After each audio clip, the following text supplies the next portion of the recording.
I'm going to tell you how you can take this and your tablet and do some diagnostic work on your car. So stay tuned. Not that long ago, I had a trouble code that came up on my car, and I wanted to show you something that was really inexpensive that you can pick up, have shipped to you right away from Amazon, and you can diagnose your car on your own without having to go to the parts store and have them do it for you. Well, here's the car, and it's an 01 Buick LeSabre. Now, I've got a couple of little trouble codes that did come up in the past, and with this tool, I was able to diagnose my problem, and you'll be able to also. So let me show you what we got going on here. Okay, now as I showed you before, this is the item that you're going to be putting into your OBD2 port, and it's called an ELM 327 interface. And all you have to do is just plug this in under the dash and turn on the vehicle, and there's going to be some lights here that flash to let you know that it's doing its interface, and then you're going to access the information that this receives via Bluetooth on your tablet or smartphone. So let me go ahead and plug this in and I'll show you where it goes. Now on this car, you can see there's the gas pedal and the brake pedal, and then the emergency brake pedal or the parking brake pedal. And then right above it is the OBD2 port. What I'm going to do is I'm going to take this here, I'm going to plug that into it, just like that. Now, since the car obviously has battery power, the light lights up saying that it is connected. Now, whenever you get it out of the vehicle, be careful not to bump it, because you may cause a problem to where you could break off your OBD2 connector, or you may damage the unit itself. Okay, so now I'm in the car, and you can see the OBD2 port has been occupied by the ELM 327 interface. And I'm going to go ahead and start the car. Okay, now that I got the vehicle started, I'm going to open up my tablet, and I'm going to go to the app for the OBD2 interface, and it's called Torque. It's asking about my GPS function. I'll go ahead and hit yes. I can enable the location services, which will give me more information available to the OBD2 port. Caution, ISA conditions. And you can see that this is now communicating direct with my tablet as it's going berserk with all of its lights.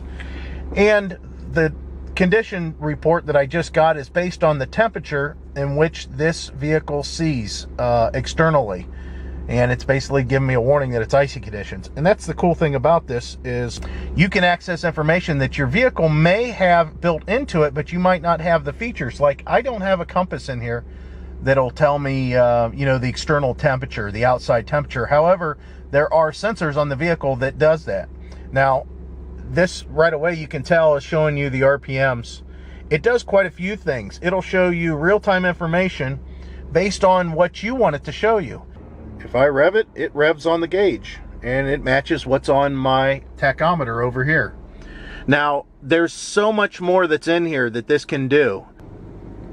It's just a really good idea. It's a good tool to have that will give you so much information. As you can see, it's reading vacuum, it's reading coolant temperature, of course speed as you drive down the road, how much throttle the accelerator is reading when you press on it. Of course, your acceleration in G's, you can do that. And then the RPMs, like I said before. So there's a lot of things that this can do, a lot more than what I'm showing you here. And the nice thing about it is, if you want to, you can make this display in reverse. You can make these gauges quite a bit bigger. And with that, you can lay this on your dashboard at night and turn up the brightness of your tablet or smartphone, and you can make it display on the windshield like a heads-up display. So there's a lot of nice things that you can do with this, in addition to just troubleshooting and diagnosing what's going on with your vehicle. Like I said, there's quite a few features on here, quite a few gauges that I don't even have added. In addition to information about the vehicle, you can also use this for information about a trip, which if you do the map view, it'll show you what it looks like and where you're at. And as you're driving down the road, it will show you driving down the road. And it'll give you different color codes on how fast you're going based on this graph here. And it's really cool that you can actually trace where you've been. You could use this as a logging device. If you wanted to, you could get an extension cable and run this OBD2 up in the dash to where whoever's driving the vehicle didn't see it, like your kids. And then you can turn your tablet on, make sure it has good power, and make sure that it has a long-lasting power source from maybe a power port. And then you can log where your kids have been in case you're wondering how fast they've gone and if they've sped. You don't need to pay for a service. This will do it for you. And of course, this does fault codes for diagnostic. As I mentioned at the beginning of the video, you can just tap that. It'll ask you to tap here to scan for faults or press menu for more options. Let's go ahead and do that. It's asking for the fault codes. It says it may take some time, but it's going relatively quick.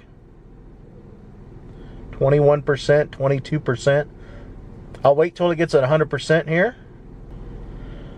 All right, you can see then whenever it went to 100%, it says no fault codes found in the ECU. There are plugins that you can get, and it's different types of apps.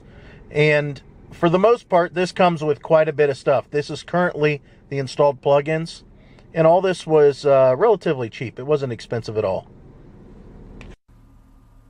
So there you have it. Here's the device. There's so many things that you can do. I didn't want to go into any more detail than what I already had because there's just too much to show you, and keeping this video at a reasonable length. By now you should be able to decide if that's something that you would like to try out. So I wanted to show you then the app, and this is on Google Play for Android, but this is also available for your iPad and your iPhone. It's called OBD Check Torque Lite, and it's a free app. And of course, whenever you click this, it just goes ahead and syncs with your compatible Android. Popsadent Dent and Ding Repair Kit. Contents include a glue gun, 2 large long glue sticks, a handle, 3 different posts with bases, a turning knob, and a plastic pick to help remove any glue.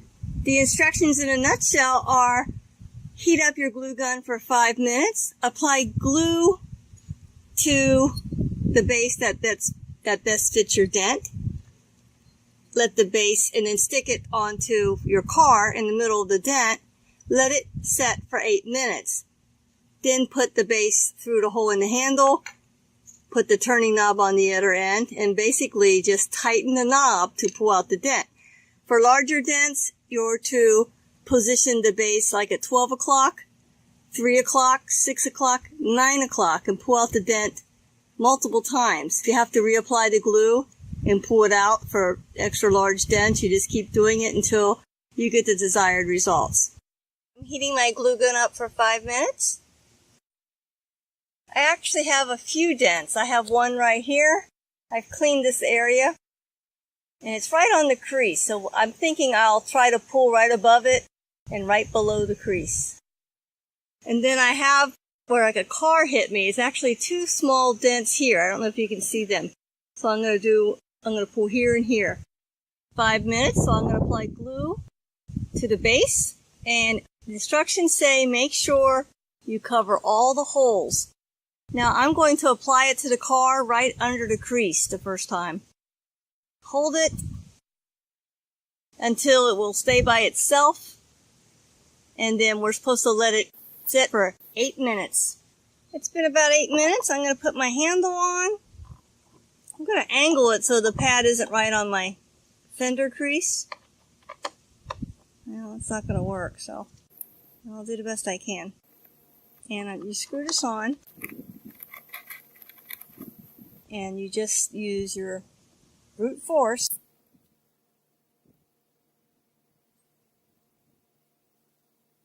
twisting and twisting. I don't know if I'll hear a pop or... Whoa. Okay, it did pop. Alright. Take it off. And now we have our little plastic tool here. Basically peel it off. I think it did make an improvement. I'm going to probably have to do it a few more times though. Made a slight improvement. Let me work on this for a while. My dents on my door here, they're literally like totally gone. I'm just pulling them out one more time. It took several tries. There's one thing I want to show you, a little bit scary. I'm going to pull this one off. Make sure you stand aside on the newer cars that have like a composite shell, very flexible. It will actually shoot a few, like several feet away. Let me move out of the way. Okay. It's like a safety warning. Now, obviously, the more you can screw it down, the harder it's going to shoot. Now, the several tries is because it gets better and better each time. And for side dents, you may want to start with the larger pad. It's going to shoot off in a minute. And then switch to the smaller one. About screwed all the way in. Well, and there it is, all the way over in the grass. That's probably about 10, 12 feet. It's getting dark out, but I had 2 dents right here. You cannot feel them at all. They're totally gone.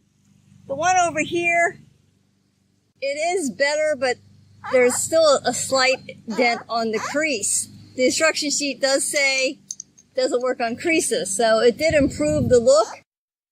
And I think if I have more time later, I might do a couple more spots. Do it a couple more times at top and bottom of the crease. But it did improve it. And on the door in the middle, it's gone. So I hope this is helpful.